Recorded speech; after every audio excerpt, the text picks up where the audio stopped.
মসজিদের উদ্যোগে যে কেরাত প্রতিযোগিতা, যে অনুষ্ঠান, এই অনুষ্ঠানের প্রিয় সঞ্চালক আমাদের এই এলাকার বিশিষ্ট সমাজসেবী আমাদের শওকত এখানে আছেন। আমাদের মধ্যে উপস্থিত আছেন আমাদের বিশিষ্ট সমাজসেবী ক্যানিং টু পঞ্চায়েত সমিতির সভাপতি মাননীয় শহীদ শেখ। এখানে উপস্থিত আছেন বিশেষ করে আমাদের যে শিল্পী গোষ্ঠীর যে সমস্ত মেম্বাররা, সদস্যরা এখানে আছেন, বিভিন্ন জায়গা থেকে, বাংলার বিভিন্ন প্রান্ত থেকে যারা এখানে উপস্থিত হয়েছেন তারা সকলেই আছেন। আমাদের কচিতলা গ্রাম সহ আশেপাশে এলাকার বিশিষ্ট বুজুর্গ ব্যক্তি যারা, তারা এখানে মঞ্চে উপস্থিত আছেন। আর বিশেষ করে আমার মায়েরা, বোনেরা, দিদিরা যারা আছেন, আমার সমবয়স্ক বয়োজ্যেষ্ঠ, আমার গুরুজনরা যারা আছেন, আমার ছোটরা যারা আছেন, কচিতলা গ্রামবাসীর সমস্ত নাগরিক, সাধারণ নাগরিক যারা আছেন, আমি সকলকে প্রথমেই সালাম জানিয়ে দুটি একটি কথা আমি আপনাদের সম্মুখে রাখি। কারণ একটু আগে আমার যে ভাই সাহেব গজলটা এখানে গাইলেন, খুব ভালো লাগলো। গলার এলেহানটা, গলার সুরটা খুবই ভালো। বিশেষ করে এই এলাকায় আমার কচিতলা গ্রামবাসীরা যারা আছেন, আমি দেখেছি বিভিন্ন সময়ে তাদের যে মহান উদ্যোগ, এটা আমি তাদেরকে কৃতজ্ঞতা জানাই। এবং আজকের এই সুন্দর অনুষ্ঠান, এই অনুষ্ঠানের মধ্য দিয়ে আজকের যে কেরাত প্রতিযোগিতা, গজল প্রতিযোগিতা, নিশ্চিতভাবে এখান থেকেও আমাদের ছেলেমেয়েরা বা আমরা সবাই কিছু জানবো, সবাই কিছু শিখবো। কারণ বিশেষ করে মুসলিম ছেলেমেয়েরা যারা আছে, মুসলিম মানুষ যারা আছে, তাদেরকে প্রথমেই বুঝতে হবে আজকে দিনে একটা প্রতিযোগিতার বাজার। আমাদের সকলকে দায়িত্ব, আমরা সে আদিম যুগের মধ্যে আমরা নেই, সেখান থেকে অনেকটা বেরিয়ে এসেছি।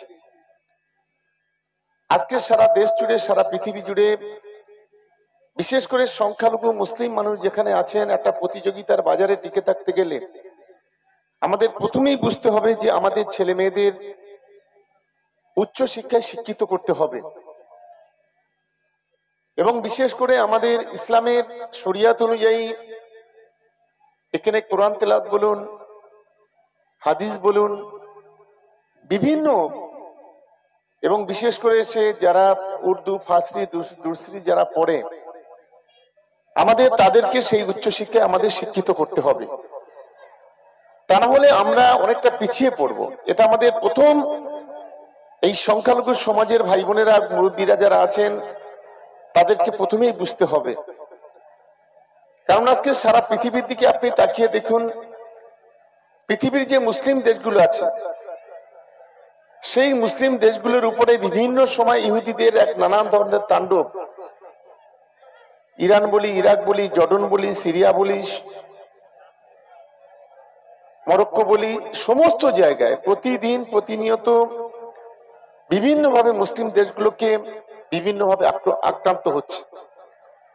আজ সারা ভারতবর্ষের দিকে তাকিয়ে দেখুন, বিশেষ করে আমরা যারা সংখ্যালঘু সমাজের মানুষ, সেই মুসলিম সংখ্যালঘুদের উপরে একটা রাজনৈতিক দল প্রতিদিন প্রতিনিয়ত নারকীয় তাণ্ডব চালাচ্ছে। আজ গোটা দেশ জুড়ে এনআরসি এর নাম করে সংখ্যালঘু সমাজকে গোটা ভারতবর্ষ থেকে কিভাবে তাড়িয়ে দেওয়া যায়, তার জন্য বিশাল চক্রান্ত ষড়যন্ত্র করছে। এটা নিশ্চিতভাবে আমরা উপলব্ধি করতে পারছি। আমাদের সমাজ, আমাদের সোসাইটিকে বুঝতে হবে, সেই জায়গায় দাঁড়িয়ে নিজেদের, আমরা মুসলমান সংখ্যালঘু সম্প্রদায়ের মানুষ, বাস্তবতার সঙ্গে বিবেচনা করে আমাদের এগোতে হবে। আমরা যারা বিশেষ করে ইসলামের নিয়ম কানুন, আদব কায়দা, এগুলোকে মাথায় রাখতে হবে। আমাদের এই সোসাইটিতে, আমাদের এই সমাজে কেউ কেউ আছেন যারা নিজেদের স্বার্থ চরিতার্থ করার জন্য এই মুসলিম সমাজকে বিভিন্নভাবে বিপথে পরিচালিত করতে চাইছে এবং বিভিন্ন ধরনের কথা বলে মুসলিম সমাজকে বিভ্রান্ত করতে চাইছে। আমাদের সেই বাস্তবতাটা বুঝতে হবে, না হলে আমাদের সমাজ, আমাদের সোসাইটি অনেকটা পিছিয়ে পড়বে। আমি সেই কারণে বিশেষ করে খুচিতলা এলাকার সংখ্যালঘু সম্প্রদায়ের মানুষ যারা এখানে বসবাস করেন তাদেরকে বলবো যে বিভিন্ন সময় আমরা লক্ষ্য করি এই ইসলামকে বিকৃত করার একটা অংশের এক মানুষ তারা বিভিন্ন ধরনের চক্রান্ত ষড়যন্ত্র করছে। সেই বিষয়টাকে আমাদের মাথায় রাখতে হবে।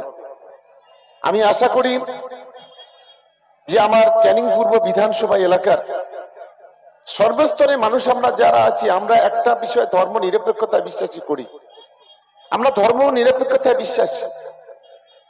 আমাদের এই এলাকার শান্তি সম্প্রীতি একতা ঐক্য আমাদের অনেকটা মজবুত এবং বিশেষ করে এই খুচিতলা গ্রামে আপনারা জানেন যে আমাদের সরকারের উদ্যোগে মাননীয় মুখ্যমন্ত্রীর উদ্যোগে আমাদের পাশেই সবচাইতে বড় মসজিদ হলো খুচিতলা মসজিদ। ঈদের সময় অনেক বড় জামাত হয়। একটা সময় সারা সারাংমাদের বিভিন্ন প্রান্ত থেকে মানুষ এসে এখানে ঈদের জামাত করতো। এখন হয়তো একটু এদিক ওদিক ছড়িয়ে গেছে, কিন্তু এখানে এই মসজিদের মাঠের পরিকাঠামো তার বাউন্ডারি ওয়াল থেকে শুরু করে রাস্তা থেকে শুরু করে আজ থেকে কয়েক বছর আগে কিছুই ছিল না। আমরা উদ্যোগ নিয়ে সেগুলো অনেকটা করতে পেরেছি, এখন অনেকটা কিছু কাজ বাকি আছে।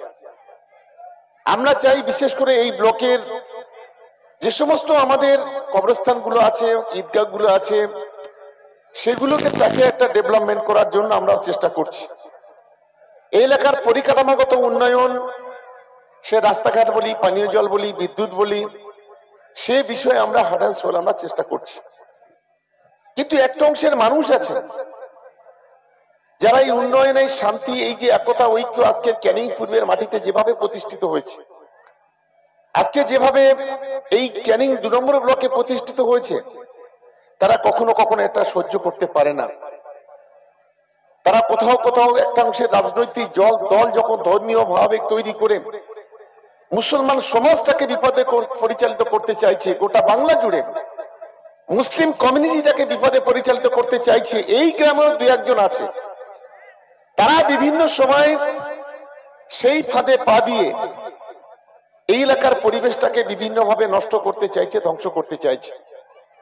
আমি তাই এখানকার শুভবুদ্ধি সম্পন্ন মানুষ যারা আছেন আমি তাদেরকে অনুরোধ করব, ইসলাম শান্তির কথা বলে, ইসলাম ঐক্যের কথা বলে, ইসলাম একতার কথা বলে, ইসলাম সম্প্রীতির কথা বলে, ইসলাম ধর্ম নিরপেক্ষতার কথা বলে। ইসলাম জাতপাতের মধ্যে দিয়ে মানুষকে বিভাজনের কথা বলে না। ইসলাম হিন্দু মুসলমানের দাঙ্গার কথা বলে না। ইসলাম কখনো বলে না যে আমার ইসলামকে সামনে রেখে কারণ মাথায় লাঠি মেরে মাথা ফাটিয়ে দাও রাজনীতির স্বার্থে। ইসলাম কখনো বলেনি নিজের স্বার্থ সিদ্ধি চরিতার্থ করতে কাউকে খুন করে দাও, এটা ইসলামের আদব, ইসলামের কায়দা, ইসলামের নিয়ম নয়। তাই আমি আশা করব এই এলাকার শুভবুদ্ধি সম্পন্ন মানুষ, আজকের আমাদের যুব সমাজের ছেলেরা, আজকের এই শফিক থেকে শুরু করে যারা এই উদ্যোগ নিয়েছেন আজকের এই গজল এবং কেরাত প্রতিযোগিতায়, আমি তাদেরকে ধন্যবাদ জানাই। এই ধরনের অনুষ্ঠানগুলো যত বেশি হবে আমাদের সমাজে, আমাদের সোসাইটিতে, তত বেশি আমাদের মধ্যে একতা ঐক্য, আমাদের সম্প্রীতির মেলবন্ধন তৈরি হবে।